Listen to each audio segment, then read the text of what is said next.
মসজিদুল আকসা ইহুদিরা দখল করে নিয়ে গিয়েছে। হযরত ওমর রাত্রবেলা ঘুমাইতে পারে না, কি করা যায় কি করা যায়। ও যুবক, আজকে তো তোমরা আমেরিকার কথা জানো, ফ্রান্সের কথা জানো, জার্মান স্পেনের কথা জানো, তাদের ক্ষমতা সম্বন্ধে জানো, কিন্তু আমাদের মুসলমানদের ইতিহাস ঐতিহ্য গৌরব সম্বন্ধে তোমরা জানো না।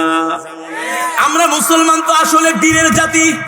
মসজিদুল আকসা ইহুদিরা দখল করে রাখবে আর ওমর এটা মানবে, এটা হইতে। হযরত ওমর কেমন শাসক, রাত্রবেলা ঘুমাইছে, ঘুম আসে না, ফজরের নামাজ পড়ে খালিদ ইবনুল ওয়ালিদকে ডাকলেন, খালিদ ইবনুল ওয়ালিদ এদিকে আসো। তার সাথে ছিলেন আব্দুর রহমান ইবনে আউফ, আরো বেশ কিছু সাহাবীদেরকে হযরত ওমর ডেকে বললেন, শোনো শোনো, আমি সিদ্ধান্ত নিয়েছি যে কোনো মূল্যে আমাদের প্রথম কিবলা ইহুদিদের হাত থেকে আমরা দখল করব। আল্লাহু আকবার। হযরত ওমর নির্দেশ দিল, খালিদ ইবনুল ওয়ালিদ তোমার নেতৃত্বে 10,000 সৈন্য রেডি করো, আজকেই তোমরা জেরুজালেমের দিকে রওনা করবা। কয় হাজার সৈন্য? 10,000 সৈন্য, আজকেই তোমরা জেরুজালেমের দিকে রওনা করবা। কত বড় সাহসী পদক্ষেপ। খালিদ ইবনুল ওয়ালিদ এক মুহূর্ত দেরি করলেন না, 10,000 সাহাবীকে রেডি করলেন, অস্ত্রে শস্ত্রে সজ্জিত করলেন। খলিফাকে ডাক দিলেন, ইয়া আমিরুল মুমিনিন, আমরা তো 10,000 সৈন্য প্রস্তুত আছি আল্লাহর ঘর মসজিদুল আকসাকে দখল মুক্ত করার জন্য। হযরত ওমর তাদেরকে শপথ বাক্য পাঠ করালেন আর বললেন, যাও যাও যাও, আমি দোয়া করে দিলাম অবশ্যই তোমরা মসজিদুল আকসাকে দখল করে ফিরবা। আল্লাহু আকবার। 10,000 মুসলিম সৈন্য নিয়ে খালিদ ইবনুল ওয়ালিদ চলে গেলেন, জেরুজালেমের দিকে রওনা করলেন। তাদের কাফেলা জেরুজালেমের দিকে যাচ্ছে। সারা পৃথিবীতে খবর হয়ে গেছে ওমর 10,000 সৈন্য পাঠাইছেন মসজিদুল আকসাকে দখল করার জন্য। টক অব দ্য কান্ট্রিতে পরিণত হয়েছে। সব দেশের রাষ্ট্রপ্রধানের মুখে একই কথা, ওমর যেহেতু মসজিদুল আকসাকে দখল করার জন্য পাঠাইছে, ওমরের বাহিনী মসজিদুল আকসা দখল না করে তারা মদিনায় ফিরবে না। ঠিক কিনা বলে? 10,000 সৈন্য জেরুজালেমে পৌঁছে গেলেন। খালিদ ইবনুল ওয়ালিদ সৈন্যদেরকে নির্দেশ দিলেন, আমরা এখন ইহুদিদের উপরে হামলা করব না, জেরুজালেমের জনগণের উপরে হামলা করব না, কারণ ইসলাম কখনো রক্তপাতে বিশ্বাসী না, মারামারি কাটাকাটিতে বিশ্বাসী না। ঠিক কিনা বলেন? ইসলাম হলো শান্তির ধর্ম। আমরা তাদেরকে আলটিমেটাম দিব, যদি তারা আমাদের শর্ত মানে আমরা তাদের সাথে কোনো লড়াইয়ে যাব না, কোনো রক্তপাতে যাব না। খালিদ ইবনুল ওয়ালিদ বললেন, ও সৈন্যরা, তোমরা পুরা জেরুজালেম শহরটাকে ঘিরে ফেলো। 10,000 সৈন্য জেরুজালেম শহরটাকে চতুর্দিক থেকে ঘিরে ফেললো। খালিদ ইবনুল ওয়ালিদ একজন দূত পাঠালো, যাও যাও, জেরুজালেমের যে ইহুদিদের সবচেয়ে বড় সরদার, যার হাতে জেরুজালেমের ক্ষমতা, বাইতুল মুকদ্দাসের চাবি, তাকে যায় বলো, ওমর, খলিফা ওমর মদিনা থেকে 10,000 সৈন্য পাঠাইছেন মসজিদুল আকসাকে মুক্ত করার জন্য। আর তোমরা শুনে রাখো, আমরা 10,000 সৈন্য মসজিদুল আকসাকে দখল করার জন্য আসছি। একটা সৈন্য বেঁচে থাকতেও আমরা মসজিদুল আকসা দখল না করে মদিনায় ফিরে যাব। মদিনায় ফিরে যাব না। ইহুদিরা প্রথম মনে করেছিল মুসলমানরা তাদেরকে ভয় দেখায়। তারা মনে করেছিল মুসলমানরা তাদেরকে ভয় দেখায়, মিথ্যা কথা বলে, তাদেরকে বিভ্রান্ত করে। ইহুদিরা গোয়েন্দা পাঠায় দিচ্ছে, আসলে যায় দেখো তো মুসলমান যা বলতেছে আসলে সত্য কিনা। ইহুদি গোয়েন্দারা আইসা দেখে হাজার হাজার সৈন্য অস্ত্র শস্ত্রে সজ্জিত হয়ে আছে। আক্রমণ করলে পুরা জেরুজালেমকে তারা মেছাকার করে ফেলবে। আল্লাহু আকবার। যারা অন্যায় করে, জুলুম করে, তাদের মনের মধ্যে সবসময় একটা ভয় থাকে। কি থাকে? কারণ তারা তো জালেম, মুসলমানের উপরে জুলুম করে। ইহুদিরা যখন গোয়েন্দাদেরকে পাঠালো, গোয়েন্দারা দেখলো বাইরের অবস্থা থমথমে, পুরাই খারাপ অবস্থা। একজন ইহুদিও মুসলমানের তরবারি থেকে বাঁচতে পারবে না। ইহুদিরা মিটিং এ বসে সিদ্ধান্ত নিল, কি করা যায়, কি করা যায়। আমরা তো ওমরের সম্বন্ধে জানি, তার মেজাজ, তার মন মানসিকতা সম্বন্ধে, তার সাহসিকতা সম্বন্ধে তো আমরা জানি। যদি ওমরের সাথে আমরা ভালো আচরণ না করি, তার কথা যদি আমরা মেনে না নেই, একজন ইহুদিও মুসলমানের তরবারি থেকে বাঁচতে পারবে না। ঠিক কিনা বলেন? তার মানে ঠেলার নাম বাবাজি। কিসের নাম? কিসের নাম? কুকুরকে মুগুর ছাড়া কখনো কুকুর সোজা হয় না। ঠিক কিনা বলেন? কুকুরের লেজে যদি আপনি বাগাবাড়ির 1 নাম্বার ঘি মাখান, কুকুরের লেজ সোজা। সুন্দরবনের একটা গজারি লন, 2.5 হাতের একটা গজারি লয়া 2টা বাড়ি মারেন, দেখবেন কুকুর লেজ সোজা করে দৌড় মারবে। ঠিক কিনা বলেন? ওমর জানে কোন জায়গায় মেডিসিন দিতে হবে। ইহুদিরা দেখলো ওমর এমন একজন খলিফা যার ভয়ে ইবলিস শয়তান পর্যন্ত পথ পরিবর্তন করে ফেলে। আল্লাহু আকবার। নবীজি বলেছে, আনা খাতামুন নবিয়্যিন লা নাবিয়্যা বাদি, আমার পরে আর কোন নবী আসবে না। লাউ কানা বাদি নাবিয়্যুন লাকানা ওমর, আমার পরে আল্লাহ যদি কাউকে নবুয়তি দান করতেন, ওমরকে নবী বানাতেন। আল্লাহু আকবার। জোরে বলেন আল্লাহু আকবার। ওমরকে বলা হয় মেজাজে ওহী। আল্লাহ তার সিদ্ধান্ত অনুযায়ী কোরআনের মধ্যে 40টা আয়াত নাযিল করেছে। আল্লাহু আকবার। না না না, ওমরের হাত থেকে বাঁচা যাবে না। মিটিং এ বসলো, কি করা যায়, কি করা যায়। ইহুদিদের পক্ষ থেকে খালিদ ইবনুল ওয়ালিদকে একটা প্রস্তাব করা হলো, শোনো শোনো, আমরা তোমাদের প্রথম কেবলা তোমাদের হাতে ফিরায় দিব, কিন্তু শর্ত হলো তোমাদের সাথে আমরা কোনো মারামারি কাটাকাটিতে যাব না, রক্তপাতে যাব না। বিনা রক্তপাতে জেরুজালেমের ক্ষমতা তোমাদের হাতে তুলে দিব, মসজিদুল আকসার চাবিও বুঝাই দিব। আল্লাহু আকবার।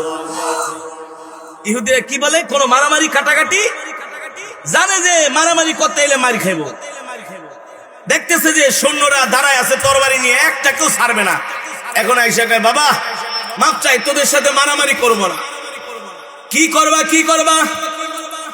বলে জেরুজালেমের ক্ষমতা তোমাদের হাতে ফিরায় দিব, কিন্তু শর্ত হলো তোমাদের কাছে জেরুজালেমের চাবি দিব না। তোমাদের যিনি খলিফা ওমরকে মদিনা থেকে জেরুজালেমে আসতে হবে, তাকে আসতে বলো।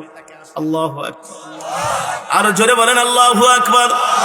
ওমর আসবে, তার হাতে আমরা বাইতুল মুকাদ্দাসের চাবি বুঝায় দিব। তোমাদের খলিফা ওমরকে আসতে বলো। সাহাবী আব্দুর রহমান ইবনে আউফ রাদিয়াল্লাহু তাআলা আনহু, আমিরুল মুমিনিন খলিফাতুল মুসলিমিন হযরত ওমরের কাছে একটা চিঠি লিখলেন। আমিরুল মুমিনিন, জেরুজালেমের ইহুদিরা বলছে তারা আমাদের সাথে কোনো রক্তপাতে যাবে না, তারা আমাদের সাথে লড়াই করবে না, বিনা রক্তপাতে তারা আমাদের কাছে মসজিদুল আকসার চাবি, জেরুজালেমের ক্ষমতা আমাদের হাতে হস্তান্তর করবে, কিন্তু তাদের শর্ত হলো আমাদের হাতে দিবে না, আপনাকে মদিনা থেকে, আপনাকে মদিনা থেকে, জোরে বলেন, জোরে বলেন, আসতে হবে। এই কথা শোনার পরে হযরত ওমর বলে, আমি এখনই যাব জেরুজালেমে। আল্লাহু আকবার। ওমর তার গোলামকে বলল, গোলাম একটা উট রেডি করো, আমরা এখনই জেরুজালেমের দিকে রওনা করব। অনেক মুসলমান সৈন্যরা ওমরকে বললেন, আমিরুল মুমিনিন, আপনি একা একা মদিনা থেকে আপনি জেরুজালেমে যাবেন, এমন হতে পারে ইহুদিরা আপনার বিরুদ্ধে কোনো ষড়যন্ত্র চক্রান্ত করে মরুভূমির মাঝখানে আপনাকে হত্যা করতে পারে। আপনি একা একা জেরুজালেমে যাবেন না, কিছু সাথে করে সৈন্য নিয়ে যান, আপনাকে যাতে নিরাপত্তা দিতে পারে, প্রটোকল দিতে পারে, এমন কিছু সৈন্য নিয়ে যান। হযরত ওমর বললেন, হাসবুনাল্লাহু ওয়া নি'মাল ওয়াকিল, নি'মাল মাওলা ওয়া নি'মান নাসির। আমি যেই মাওলার উপরে সবর করি, যেই মাওলার উপরে আমি ভরসা করি, আমার আল্লাহই আমার জন্য যথেষ্ট। আল্লাহু আকবার। আল্লাহু খায়রুন হাফিজান ওয়া হুয়া আরহামুর রাহিমিন। আল্লাহই হচ্ছে উত্তম নিরাপত্তা দানকারী। ঠিক কিনা বলেন? বিশ্বাস হয় কি হয় না? উত্তম নিরাপত্তা দানকারীকে আল্লাহ যদি চায় পৃথিবীর কোন মানুষ তোমার একটা পশমও ছিঁড়তে পারবে না, আর আল্লাহ যদি না চায় পৃথিবীর কোন মানুষ তোমাকে বাঁচাইতে। সম্মানিত হাজিরিন, যে কথা বলতেছিলাম, হযরত ওমর বললেন, আমি যে আল্লাহর উপরে তাওয়াক্কুল করি, ভরসা করি, আল্লাহই আমার জন্য যথেষ্ট। আল্লাহু আকবার। জোরে বলেন আল্লাহু আকবার। ওমর বলে আমার কোনো প্রটোকলের দরকার নাই, নিরাপত্তার দরকার নাই, আমার আল্লাহ আমার জন্য উত্তম নিরাপত্তা দানকারী। হযরত ওমরকে কে ক্ষতি করবে? কারণ ওমর তো কোনোদিন জনগণের চাল চুরি করে না, ডাল চুরি করে নাই, তেল চুরি করে নাই। ওমরের কোনো শত্রুও নাই। ওমর তো মানুষের উপরে জুলুম করে নাই, তার কোনো শত্রুও নাই। ঠিক কিনা বলেন? রোম পারস্যের বাদশারা আসছে, কোথায় তোমাদের খলিফা ওমর? তার রাজপ্রাসাদ কোথায়? বলে রাজপ্রাসাদ ছেসাদ নাই। সে বসে কোথায়? বলে মসজিদে নববীতে। আল্লাহু আকবার। আরে তিনি আরাম করে কোথায়? তার বেডরুম কোথায়? তার শাহী মহল কোথায়? বলে কোনো শাহী মহল টহল নাই। বলে আমাদেরকে ওমরের সাথে একটু সাক্ষাৎ করায় দাও। বলে চলেন। হযরতে ওমর তার ঘোড়াটা খেজুর গাছের সাথে বেঁধে খেজুর গাছের নিচে তার রুমালটা বিছায়া নাক ডেকে ঘুমাইতেছে। আরো আসতে, কারণ আমেরিকার প্রেসিডেন্ট জো বাইডেন তো খেজুর গাছের নিচে ঘুমান না? তাহলে জার্মানির প্রেসিডেন্ট নরেন্দ্র মোদী রাজপ্রাসাদে ঘুমায়। হাজার হাজার প্রোটোকল থাকে। কি থাকে? হাজার হাজার প্রোটোকল থাকে তাকে নিরাপত্তা দেওয়ার জন্য। আপনি চাইলে তার রাজপ্রাসাদের 1-1.5 কিলোমিটার এরিয়া আপনি ঢুকতে পারবেন না, এত হাই সিকিউরিটি। হাই এসএসএফ সবচেয়ে যারা চৌকস নিরাপত্তা বাহিনী, তাদেরকে দেওয়া হয় তার নিরাপত্তার জন্য। রোম পারস্যের বাদশারা আসছে মদিনায় মুসলমানদের খলিফা দেখতে ওমরকে। ওমরের নাম তারা শুনেছে, ওমরের ইতিহাস ঐতিহ্য সম্বন্ধে তারা জানে। কার না মনে চায় এমন খলিফা প্রেসিডেন্টকে দেখতে? মদিনায় এসে বলে কোথায় তোমাদের প্রেসিডেন্ট? বলে আসেন আসেন, প্রেসিডেন্টকে দেখবেন। বলে হ্যাঁ। দেখে প্রেসিডেন্ট তার ঘোড়া খেজুর গাছের সাথে বেঁধে রুমালটা বিছায়া হাতটা তার গালের নিচে দিয়া সুন্নত তরিকায় নাক টেনে ঘুমাইতেছে। আল্লাহু আকবার। রোম পারস্যের প্রেসিডেন্ট বলে ইনি কি তোমাদের খলিফা? বলে হ্যাঁ। আরে আমরা তো হাজার হাজার সৈন্য দিয়া নিরাপত্তা দিয়া রাত্র বলে এত আরাম করে ঘুমাইতে পারি না, আর তোমাদের খলিফা কিনা খোলা আকাশের নিচে দিনের বেলায় সূর্যের আলোতে এইভাবে ঘুমায়, তার কি কোনো ভয় নাই? বলে আমাদের খলিফার কোনো ভয় নাই, কারণ আমাদের খলিফা কখনো জনগণের আমানতের খেয়ানত করে। আরো আস্তে করে। রোম পারস্যের প্রেসিডেন্টরা বলে হ্যাঁ হ্যাঁ, ইনি খলিফা ওমর, আসলেই প্রেসিডেন্ট হওয়ার যোগ্য। ঠিক কিনা বলেন? সেই ওমর মদিনা থেকে একটা উট নিয়ে জেরুজালেমের দিকে রওনা করলেন, সাথে তার গোলাম। আল্লাহু আকবার। ওমর উটের পিঠে চড়ে বসলেন। প্রচন্ড গরম, উত্তপ্ত মরুভূমির বালু। যারা হজ করতে গেছেন তারা দেখছেন সৌদি আরবে যখন রৌদ্র উঠে মরুভূমির বালুগুলো মনে হয় পা পুড়ে যায় না, একেবারে গরম হয়ে যায়। হযরত ওমর উটের পিঠে বসে আছেন, তার গোলাম উটের লাগাম টানতেছে। আল্লাহু আকবার। উটের লাগাম টানতেছে টানতেছে। বেশ কিছু দূর যাওয়ার পরে হযরত ওমর তার গোলামের দিকে তাকায়, দেখে তার গোলামের শরীর থেকে ঘাম ঝরতেছে, ঘাড় থেকে ঘাম ঝরতেছে। দেখলেই বোঝা যায় এখন গোলামটা ক্লান্ত হয়ে গেছে, চাইলেও আর হাঁটতে পারে না, চলতে পারে না। কিন্তু সে তো গোলাম, খলিফাকে তো বলতেও পারে না আমিরুল মুমিনিন আমি আর পারতেছি না। ঠিক কিনা বলেন? হযরত ওমর দেখলেন তার গোলামের আর পাও চলে না। হযরত ওমর দেরি করলেন না, বললেন ইয়া কিফিয়া গোলাম, দাঁড়াও দাঁড়াও, থেমে যাও। হযরত ওমর লাফ দিয়া উটের পিঠ থেকে নেমে পড়লেন। আল্লাহু আকবার। উটের পিঠ থেকে নেমে গোলামের হাত ধরে বলে গোলাম তুমি এবার উটের পিঠে চড়ো, আমি নিজেই উটের লাগাম টানবো। আর আস্তে কোন মিয়া।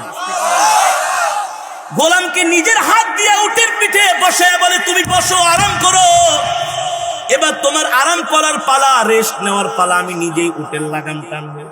গোলাম বলে আমিরুল মুমিনিন মাফ করে দেন।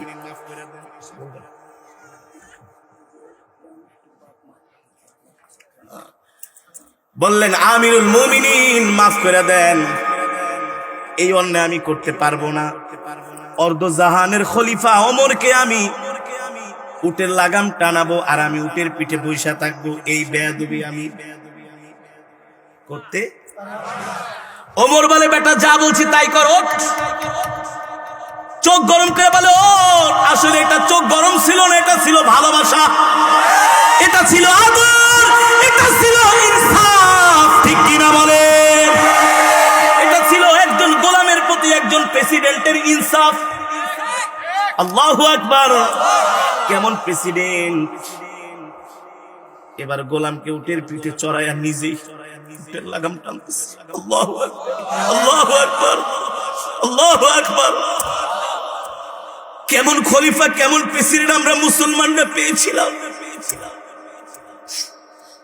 গোলামও দেখতেছে আমিরুল মুমিনিন উত্তপ্ত মরুভূমির ভিতর দিয়া উটের লাগাম টানতেছে। কারণ যখন সকালবেলা ছিল তখন মরুভূমির বালুগুলো একটু কম গরম ছিল। এখন তো ওমরের পালা, উত্তপ্ত মরুভূমি, উটের লাগাম টানতে টানতে আমিরুল মুমিনিনও ঘামায়া যাচ্ছেন, ঘর্মাক্ত হয়ে যাচ্ছেন। আমিরুল মুমিনিন ক্লান্ত হয়ে যাচ্ছেন, পরিশ্রান্ত হয়ে যাচ্ছেন। উটের লাগাম টানতে টানতে আমিরুল মুমিনিন এখন আর চলতে পারেন না। গোলাম ডাক দিয়া বলি, আমিরুল মুমিনিন, মেহেরবানি করে আপনি আমাকে ক্ষমা করেন। আপনি উটের পিঠে চড়েন, বসেন, এবার আমি একটু উটের লাগাম টানি। হযরত ওমর বলে, তুমি আর একটু রেস্ট করো। গোলাম বলে, না না, আমার রেস্ট হয়েছে, আপনি আর এক কদম সামনে বাড়াবেন না, আপনার শরীর থেকে ঘাম ঝরতেছে, আমি গোলাম সহ্য করতে পারি না। আল্লাহু আকবার। হযরত ওমরের চেহারা থেকে এমন ভাবে ঘাম ঝরতেছিল, ঘামগুলো দাড়ি বেয়ে বেয়ে টপ টপ করে পড়তেছিল। আল্লাহু আকবার।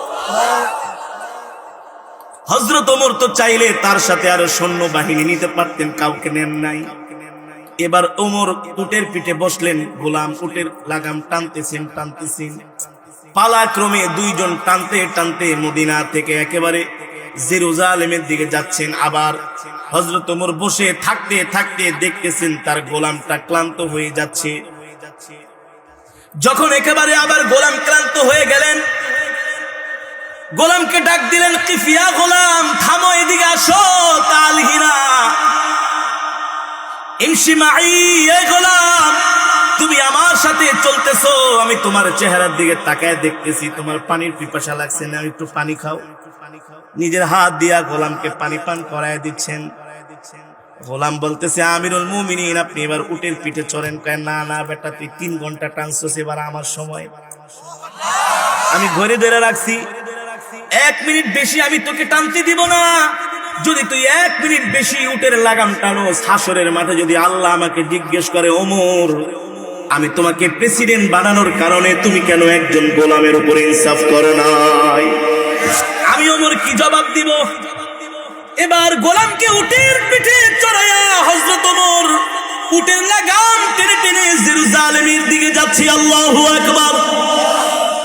উটের লাগাম টানতে টানতে একেবারে জেরুজালেমের কাছাকাছি চলে আসছে। জেরুজালেমের মানুষগুলো লাইন ধরে দাঁড়ায় আছে মসজিদুল আকসার গেটের দ্বারে। মুসলমানদের প্রেসিডেন্ট ওমর আসবে, তাকে সংবর্ধনা দেওয়ার জন্য জেরুজালেমের জনগণগুলো রাস্তায় বের হয়ে এসেছে। আল্লাহু আকবার। হযরত ওমর উটের লাগাম টেনে টেনে এবার জেরুজালেমে প্রবেশ করছে। সাহাবীরা, যারা 10,000 সাহাবী ছিলেন, তারাও হযরত ওমরকে অভ্যর্থনা দেওয়ার জন্য দাঁড়ায় আছেন। ওমর যখন উটের লাগাম টেনে টেনে জেরুজালেমের দিকে যায়, জেরুজালেমের জনগণগুলো জিজ্ঞেস করে, কোথায় তোমাদের ওমর? কে তোমাদের ওমর? যে কিনা উটের পিঠে বসে আছে সে কি তোমাদের খলিফা ওমর? মুসলমান সৈন্যরা বলে, না না না, উটের পিঠে যে বসে আছে সে আমাদের খলিফা ওমর না, যে উটের লাগাম টানতেছে সে আমাদের খলিফা ওমর, আর যে উটের পিঠে বসে আছে সে আমাদের খলিফা ওমরের গোলাম। এই দৃশ্য দেখে জেরুজালেমের জনগণগুলো বলে, হায় আফসোস, যে প্রেসিডেন্ট খলিফা ওমর তার গোলামকে উটের পিঠে বসায়া নিজেই উটের লাগাম টানতেছে, এমন একজন খলিফা যদি আমরা পাই, তার দ্বারা কোনোদিন আমরা কষ্ট পাবো না। সে কখনো জনগণের আমানতের খেয়ানত করতে পারবে না, খেয়ানত করবে না। জেরুজালেমের মানুষ এই দৃশ্য দেখে তাদের চোখ দিয়ে ঝরঝর করে পানি পড়তেছে। হযরত ওমর যেই জামাটা গায়ে দিয়ে গিয়েছিলেন ওই জামাটা একেবারে ঘামায় গেছে, ঘরমাক্ত হয়ে যাচ্ছে। আর ওই জামাটার মধ্যে একটা দুইটা তালি না, জামাটার মধ্যে 70টা তালি ছিল। কয়টা তালি? সাহাবী আব্দুর রহমান ইবনে আউফ বলেন, আমিরুল মুমিনিন, আপনি তো ঘামায় গেছেন, আপনার শরীরে যে জামাটা পরা এটার মধ্যে কয়েকটা তালি দেখা যাইতেছে, আমি আপনার জন্য একটা ভালো জামা আনছি, আপনি একটু পরেন। হযরত ওমর বলে, বেটা, সিরা জামা, তালি জামা গায়ে দেওয়া হচ্ছে আমার আল্লাহর নবীর সুন্নত। আল্লাহু আকবার। এই ইহুদিদের কারণে কি আমি আমার নবীর সুন্নত ছেড়ে দিব? এটা হতে পারে? হযরত ওমরের এই দৃশ্য দেখে জেরুজালেমের জনগণগুলো অবাক হয়ে গেল। ইহুদিদের সরদাররা এসে বলে, আমিরুল মুমিনিন, আপনি একজন গোলামের উপরে যে ইনসাফ করেছেন, আপনার মতো মানুষ যদি আমাদেরও প্রেসিডেন্ট হয়, আমরা ইহুদি খ্রিস্টান অন্য ধর্মাবলম্বী হতে পারি, নিশ্চয়ই আপনিও আমাদের সাথে ইনসাফপূর্ণ আচরণ করবেন। আমরা নির্দ্বিধায়, বিনা যুদ্ধে, বিনা রক্তপাতে, বিনা দ্বন্দ্বে আমরা আপনার কাছে জেরুজালেমের ক্ষমতা হস্তান্তর করলাম। শুধু জেরুজালেমের ক্ষমতাই হস্তান্তর করলাম না, মসজিদুল আকসার চাবিও আপনার হাতে বুঝাই দিলাম। আল্লাহু আকবার। জোরে বলেন আল্লাহু আকবার। হযরত ওমর বিনা রক্তপাতে, বিনা বাধায়, বিনা যুদ্ধে একজন গোলামের প্রতি যে ইনসাফ করেছেন, ইনসাফের আচরণ দেখে অমুসলিমরা পর্যন্ত আবেগ আপ্লুত হয়েছে, তারা খুশি হয়েছে। ঠিক কিনা বলেন? এটা ইসলামের সৌন্দর্য, এটা ইসলামের সৌন্দর্য। ইসলাম কখনো অন্য ধর্মাবলম্বীদের প্রতি, অন্য মানুষের প্রতি অত্যাচার করে না, জুলুম করে না। ইসলাম মানুষের প্রতি ইনসাফ শিক্ষা দিয়েছেন। ঠিক কিনা বলেন?